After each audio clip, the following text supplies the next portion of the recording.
right. Committee, I think, unless we have an objection, we're going to press. If you need to go use the restroom, please just, let yourself out, but we're going to press forward at this point. And next up is going to be Sonia Harris. We also invited the Idaho School Boards Association to present today. They declined to show up, and I think if we can get Sonia Harris's stuff situated. While she's taking the podium, I also just want to. This is the Hoff. No, don't need that. Committee members, if you can just go ahead and pull out your Constitution. I provided every committee member with a copy of the Constitution. Every Idahoan is entitled to one free copy. If you stop by the Secretary of State's office, you can pick up a copy of the Idaho Constitution. If you get more than one copy, then there is a fee for printing, etc. But then if you turn to page 29, it's Article 9 regarding education and school lands. And then if you go to section 6, up in the top right-hand corner, and about halfway through the paragraph, I just want to bring everybody, including the public's attention to this. It says, no sectarian or religious tenets or doctrines shall ever be taught in the public schools, nor shall any distinction or classification of pupils be made on account of race or color. It goes on to say no books, papers, tracts, or documents of a political, sectarian, or denominational character shall be used or introduced in any schools established under the provisions of this article, nor shall any teacher or any district receive any of the public school monies in which the schools have not been taught in accordance with the provisions of this article. So when we talk about legislation, I think we can go to this Constitution and see that it is already outlawed. Ms. Harris, thank you. Thank you. So what if your child came home from school with a history textbook that said that the Empire State Building was built by Martians? Now, I'm assuming that you would find this completely unacceptable. You would probably want something to be done about it. You would want your kids to be taught truth at school. So where would you go with your concerns? Would you write a letter to President Biden? Would you notify your congressman? Would you call the American Red Cross? Of course not. You would look for answers in your local community. This is one of the beautiful things about Idaho public education. It is structured to be overseen by each local community through their elected school boards. I'd like to discuss with you the role of the local school board in choosing curriculum and setting policy. I have served on my local school board for 4 years. I do not in any way represent my board as I speak to you today. You see, school boards only have power when they work as a unit. I can tell you, however, that Idaho law clearly protects the rights of local communities to teach in their schools what they see fit. Let's start by looking at the different entities that play a role in Idaho public education. So to begin with, we have, and this is slide number 2, we have the Idaho State Board of Education. We've discussed some of this already, but this really is a group appointed by the governor. Recently, their president, Debbie Critchfield, stepped down and was replaced by Kurt Liebig. Next, we have the State Department of Education. This organization is led by Sherry Ibarra. She is an elected official. She hires a staff to support her work. We also have an Idaho State School Boards Association. This group is like a union for school boards. It is aligned with the National School Boards Association. And finally, we have local school boards whose members are elected in their communities and they are unpaid. They serve for a 4-year term. Now, let's look at what each of these agencies controls. So, the State Department of Education and the the State Board of Education work together to oversee colleges and universities, set teaching certification requirements, and establish requirements for high school graduation. They also manage the implementation and oversight of the Idaho content standards and the list of approved curricula for K through 12 schools. Really, how this works is the State Board of Education sets policy and helps to make law, and then the State Department of Education implements and oversees those policies. The Idaho School Boards Association acts as a lobbyist on education issues and provides training and legal assistance for local boards.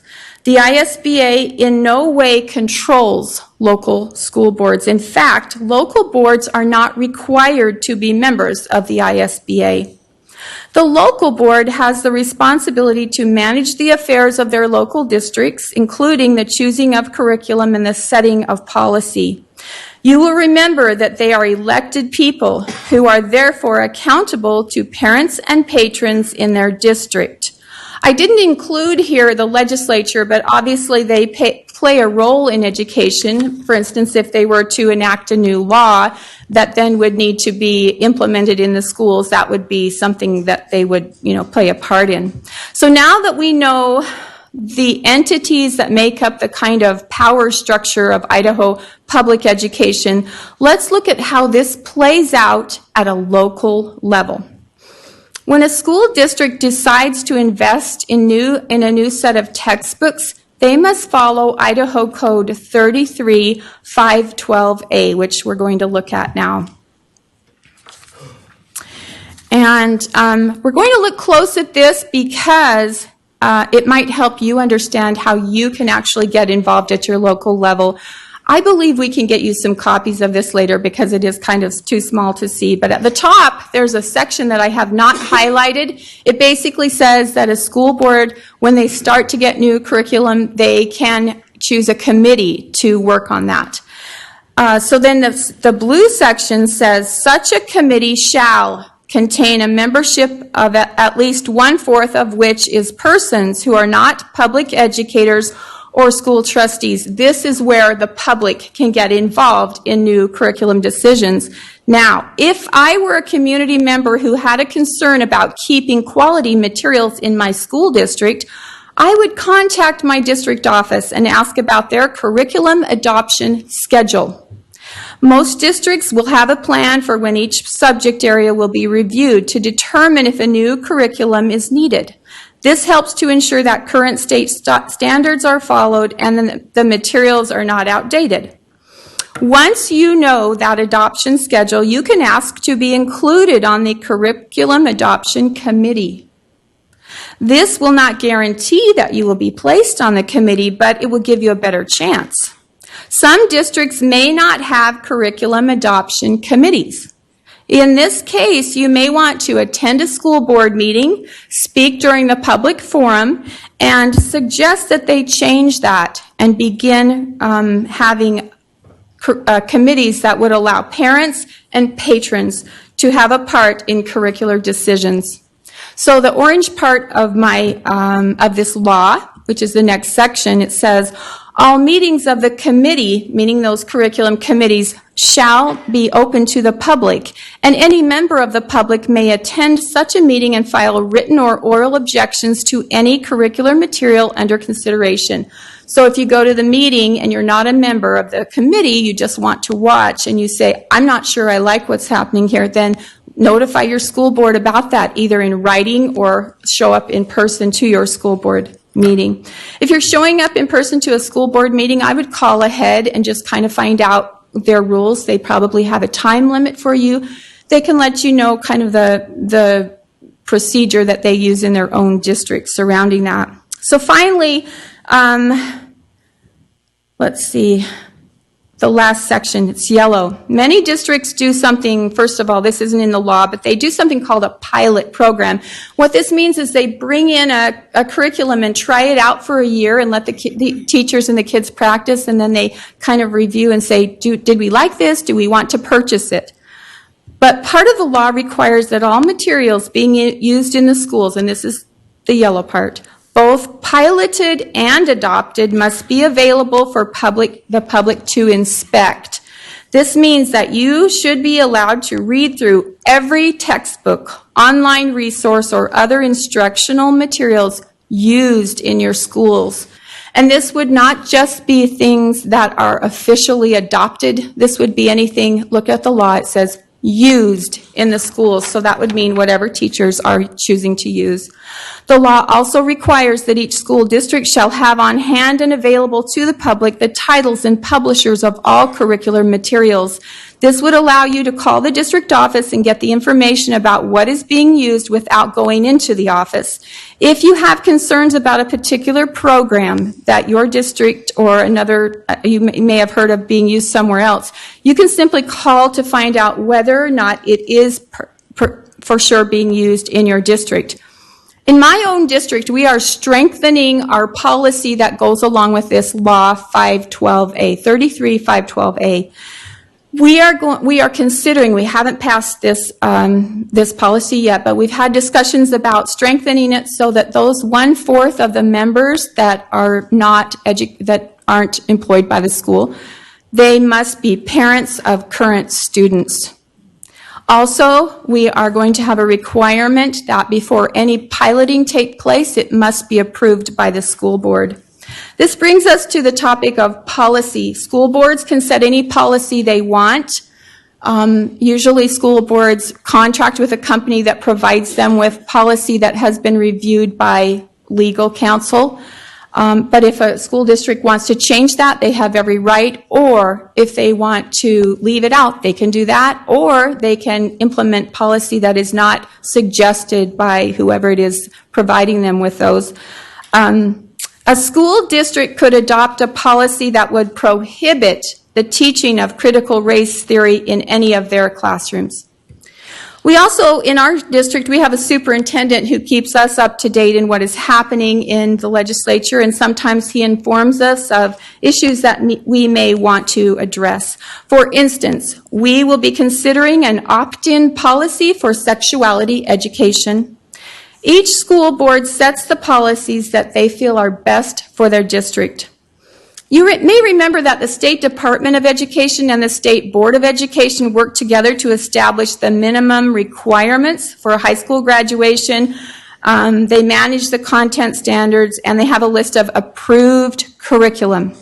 A local school board must provide their students with the opportunity to take everything they need for graduation. They must ensure that their teachers implement the Idaho content standards. This does not mean that a school has to use the approved curriculum.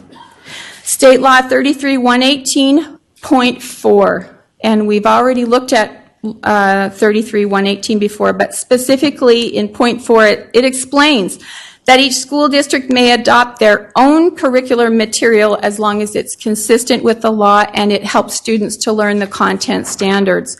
Those standards are otherwise known as Common Core. I was appointed last year to serve on a committee to review the content standards. I was appointed by the Idaho Department of Education, and our work was in answer to the request from the Joint Education Committees to replace the Common Core standards in Idaho.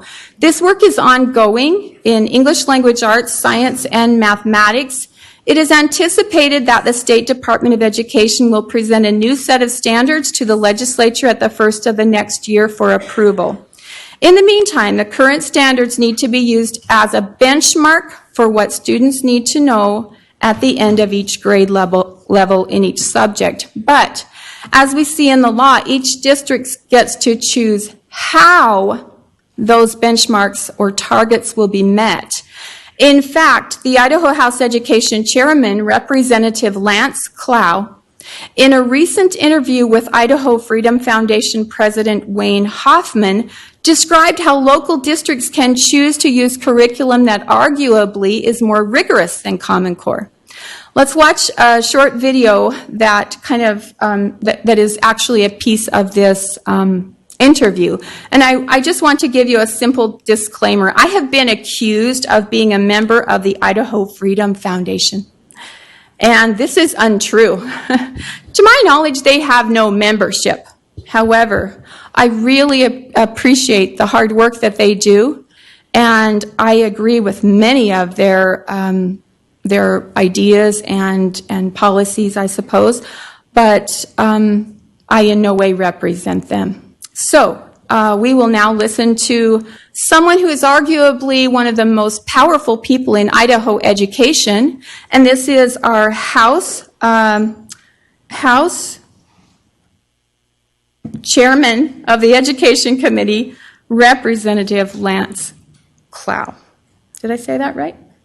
We have to have some accountability. Our Constitution says we have to have a thorough education. So how are we going to do that if we don't at least give some thoroughness standards for our schools to follow? And here's the money. Do whatever you want. And well, no, but I mean, you'd think that somehow market forces would come into play. If there's a school that we hear this all the time. Here's a school that's doing really wonderful things. They have super high standards. I want to send my kid to that school. And the issue that I've always had with Common Core is it's all the same. Every school is basically the same. They play in changes around the edges, but that's about it. It's nothing so dramatic and grand that you can say, yeah, that school, but not that school. Yeah. Well, no one's you don't have a public school, I guess. Maybe there's one that has a classical education, except for the charter schools, for example. Yeah. You have to go to a charter school, and then in that case, you have to win the lottery to get in. Well, I'm not sure about winning the lottery, but the charter schools, and I have my daughter teaches in a charter school. Two of my two granddaughters are in a charter school. I think they do wonderful things. They use a classical education, and I think they pretty much say we follow that education model. We follow this curriculum. We're going to exceed all the standards, and I'm not going to put words in their mouths because I don't know how they would react to that. But I would almost say that they just know that their curriculum is going to meet all the standards that are put out by almost anybody, and so therefore they just move ahead. And the new school, as I understand it, I went out and met with his last name's escaped me, Colonel Steve at Treasure Valley Classical Academy in Fruitland, and they follow. Oh, right. Mm-hmm. They use the Hillsdale College system. Yeah, right? they use the Hillsdale College system. Yeah. And I said, well, how do you feel about the state standards? I don't worry about them. I know we're going to exceed that. Our kids are going to come out, be able to pass all the tests necessary, so we're not going to get hung up about, what is that standard, and I have to make sure they cover that. They just know that the curriculum and things that they've identified. And I've actually said to a legislator last year that's from a small community, I said, you ought to go to your school district and just tell them they ought to follow that same model and not worry about what the standards are, because you're going to get your kids educated and be more of a classical style. Well, I mean, if that's the case, then. Now, I have no idea what programs or curriculum may be or may not be appropriate for your community schools. But as a school board member, it is part of my responsibility to be aware of what may be best for my community. For instance, in my own district, we are planning to create, I'm feeling like this isn't on because I don't see a light, but I'm guessing it is. There you go. Okay. We're planning to create a career technical complex. This may necessitate that we provide additional math classes specifically tailored to the needs of the woodworking or culinary arts classes.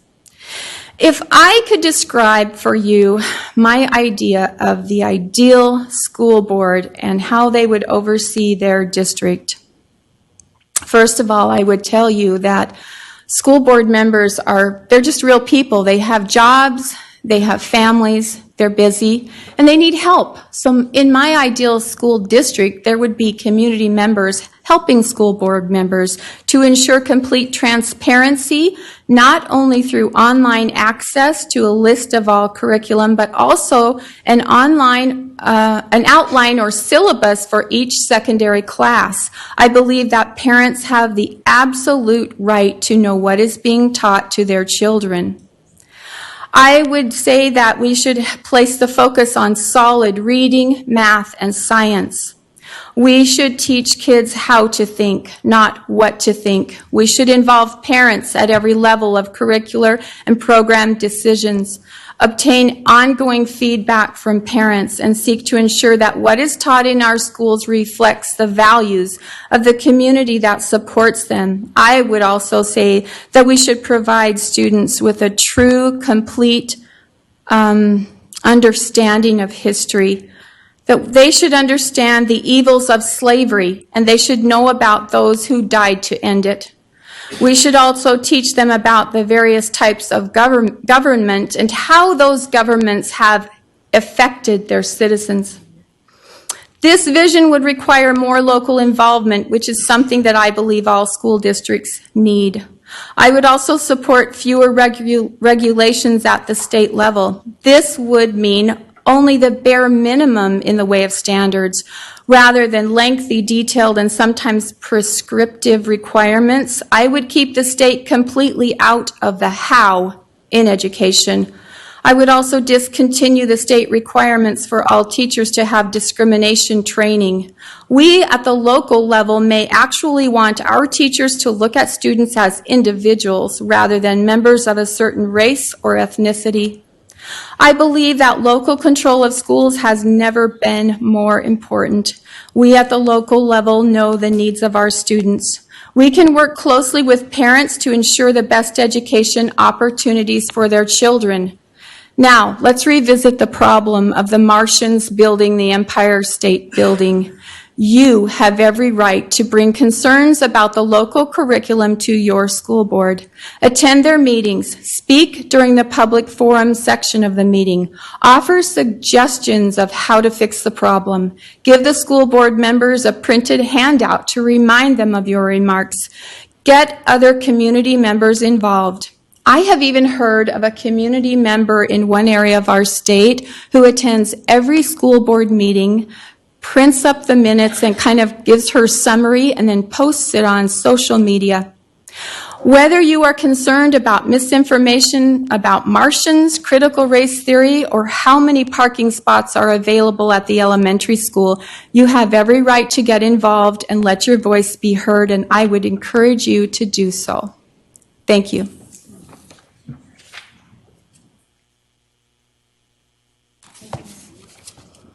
Thank you, Ms. Harris.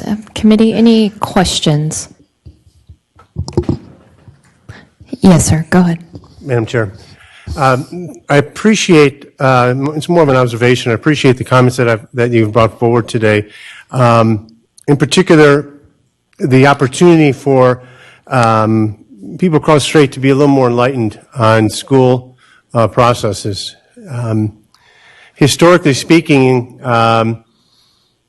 if you had an issue before the board that was relative to, as a former superintendent in the state, if you had an issue before the board that was relative to a coach or an athletic program, you would have to move the meeting to the gym because there would not be enough seating.